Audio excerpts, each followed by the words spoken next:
Hello everyone, I'm here with Mick from Antimatter. Hello Mick and welcome back to Romania. How are you? Thank you, Carla. I'm okay. I'm just getting over a throat infection which started on the first day of the tour. So I've been singing for 5 days in agony. But lots of whiskey and honey has sorted that out, so I'm feeling better now. Oh yeah, I know how it is. I'm Yeah. also having a flu and I'm on antibiotics, but Oh dear. yeah, I will be fine. So a second tour leg started over Europe and tonight is actually the third show here in Romania. How is the tour going so far? It's going really good. I mean, we decided to go a lot more east this time, and so hit places, a lot deeper and more east than we did on the first leg. So it's a lot more. You can't quite predict what's going to happen with the tours, with the audiences and the clubs. But so far it's been great, and Romania's been a revelation actually. The last 2 nights have been amazing. The audiences are great, the clubs, fantastic. So I'm really looking forward to tonight. Yeah, that's how it's going so far. Yeah, same again. So you have been actually this year, if I'm not wrong, to Dubai as well. So Yeah, that was just a weird one-off, unique offer. And originally I would really have been resting in January, but when the offer came in to go to Dubai, I couldn't turn it down. So I had to go and play that one. yeah. So how was there? Yeah, it was sunny. Of course. No, it's weird, you go to a place like, United Arab Emirates, and you wonder, does anybody know your music at all? And I fully expected nobody to turn up. So, that was just great when we turned up, and it was a small club and it was quite full of people. So, and what a lovely feeling, to have people literally all over the world listening to your music and appreciating it. Yeah. So Market Enlightement is called the new album, an interesting title. So I let you tell me, what is this album about? It's about a unfortunate 5-year period in my life, which began when I was about 15 years old and ended when I was about 20 years old. And I kind of either mistakenly or not mistakenly made a correlation between certain substances and spirituality.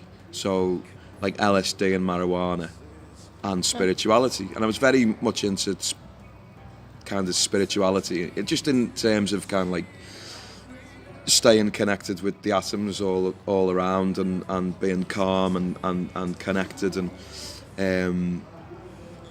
LSD and marijuana kind of boosted those feelings, but they also boosted a lot of other really negative stuff. So come 5 years later, there was nothing left but negative vibes. So it's kind of the idea of Black Market Enlightement. It kind of pokes fun at that original idea, but it started off great but ended terribly. Yeah, so on this album I can hear some instruments like saxophone, flute, and another one which I can't say the name. Comanche. Oh, interesting. Yeah. So how did you get into this instrument and how did you decide to add them on this album? Well, for the last 4 or 5 albums, all I'd heard in Antimatter was electric guitar screaming, guitar leads, and I was like, whereas I do love electric guitar a lot, because I'm a rocker at heart, and I love instrumental passages. It doesn't have to be electric guitar all the time, and I really felt like, because this was the 7th album, I wanted to push the boundaries of what was happening a little bit, and one of the ways I did that was to change the instruments that I used for lead breaks. So out went lead guitar and in came saxophone, flute and Comanche. Yeah, and the sound is also heavier, I noticed, than the previous album. Yeah, because I did most of the writing for this album on electric guitar and synths rather than acoustic guitar, which is what I'd written the bulk of my songs on. So when I'm writing on acoustic, you're going to get that kind of feel, but when I'm writing on electric guitar, you're going to get a hell of a lot more electric guitar. So that's why that is. Yeah. So the third arm, in my opinion, it's one of the best songs from this album. It's my favorite one. So does this song has a story behind specifically? Yeah, it deals with addiction and the daily cycle of substance abuse or whatever you're abusing. You know, it could be alcohol, it could be marijuana, it could be heroin. You know, Yeah. but basically the idea behind the song is like each day, like a user of any particular substance, once it's become daily and chronic, they know they've got to stop. You know, internally, you know it's out of control. And each and every day, you start off the day with a blank canvas, a clean slate, and you've got the opportunity right there in the morning to get through that day, morning to night, without reaching for your stash. And in doing so, you've just took the first step in dramatically improving your life on many levels. But at some point during that day, inevitably you fuck up and you reach for your stash. And that happens every single day. And you never get through a day without doing that. And the song also deals with that horrible sinking feeling when you know you're about to do it. But you also get this rush of euphoria because you know you're about to get what you really, really want.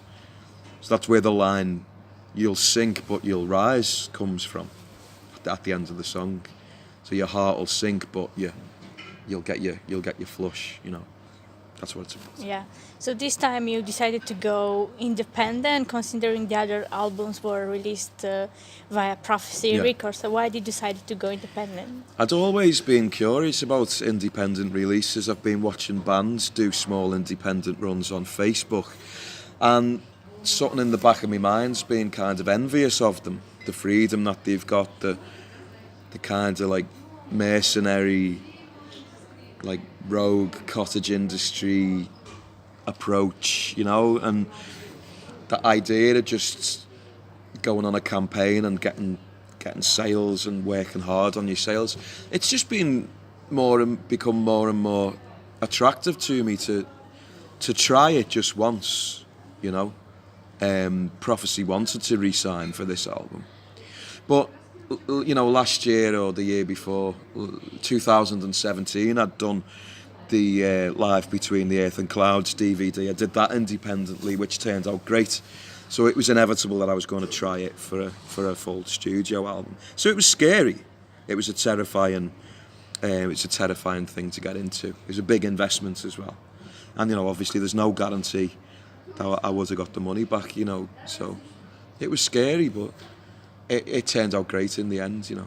Yeah, but do you see the differences? I mean, being in a label are more sales, and now that you are on your own, to say so, self-promotion, do people still get into? To be honest with you, there's not many differences, no, because I mean, I can project that I would probably, given enough time, sell the same as I would have on a label, given enough time, you know, because sales slow down anyway. You know, you get a boost with the first 6 months, but it slows down. So, and also, you like with a label becomes, you know, promotion. But I found a lot of times magazines have been getting in touch with me this time, you know. So again, it's just it was just the right move for me at this point in time. It was the perfect thing to do. Well, usually magazines, you know, journalists usually get in touch with the band or anyway, if they are in a label or not, they see, you know, on Facebook page, we release a new album, they want to review it, they want interview, they want everything. Yeah, so that's it. Yeah. This is how it works. Yeah, it's big. But the bigger magazines, you know, where it's like I would have expected, like the label were kind of chasing them and saying, hey, you know, can we maybe get a bit of interest from, you know, they were just getting straight in touch with me, you know, like the big mags. Yeah, but as we open this subject, because many bands, even the big ones, are somehow complaining that nowadays the music industry, it's, I don't know how to say, collapsed because of the sales.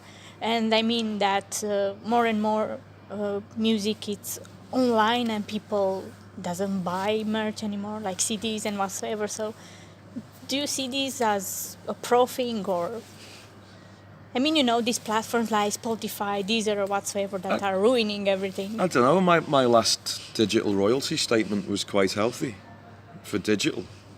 And that was shocking because people actually are buying downloads, you know.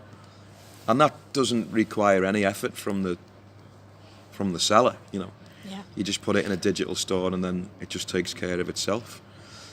And you can't download a T-shirt, and you can't download the experience of standing at a gig.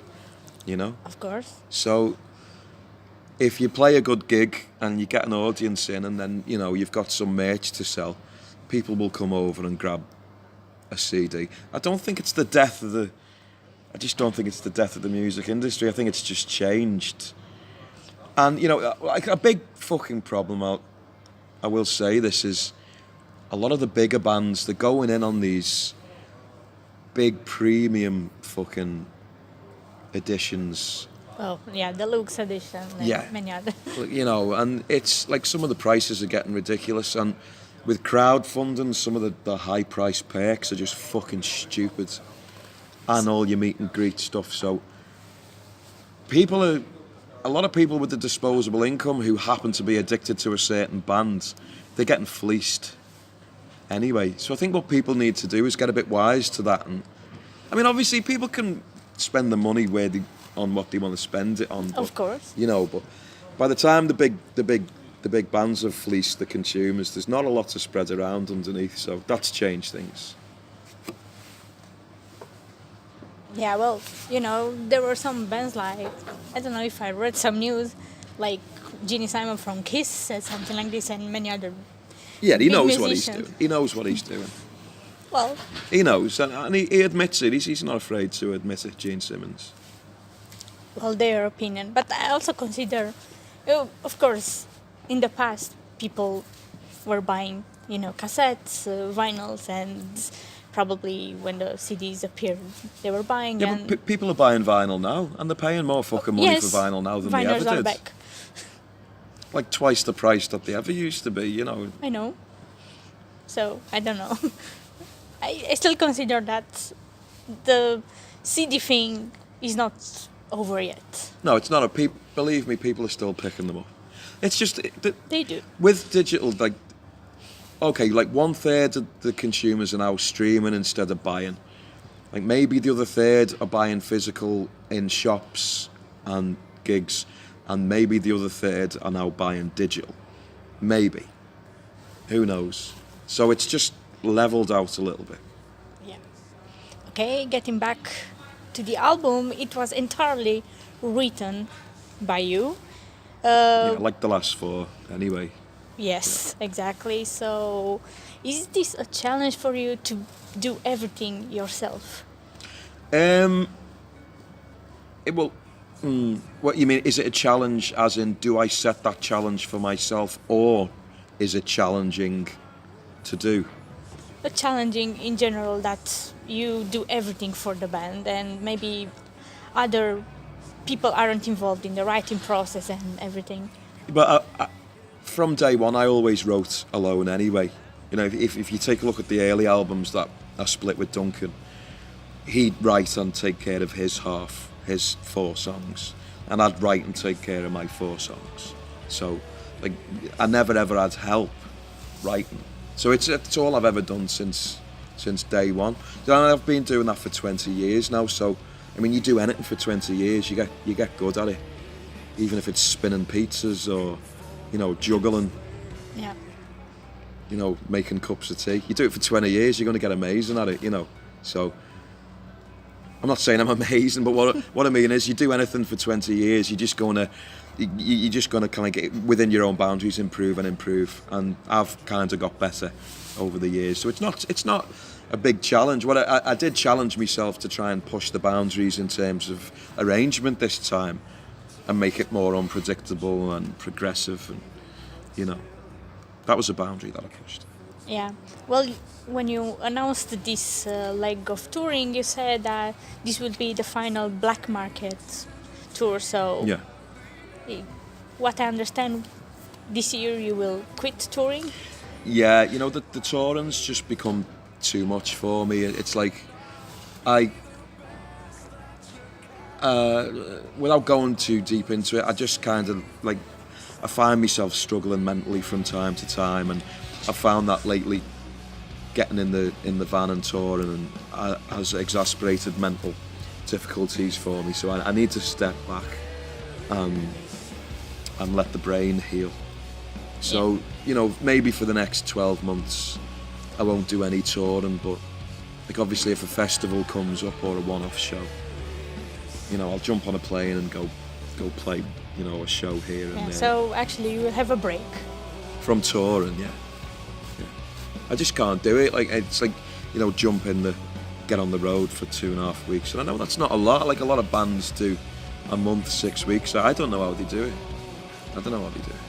Well, some are getting used, some are still considering it fun, but I consider that sometimes can be tiring. Yeah, it's tiring. Like times like the last week where I've had a throat infection and there's literally been no escape. I've had to sing every single night.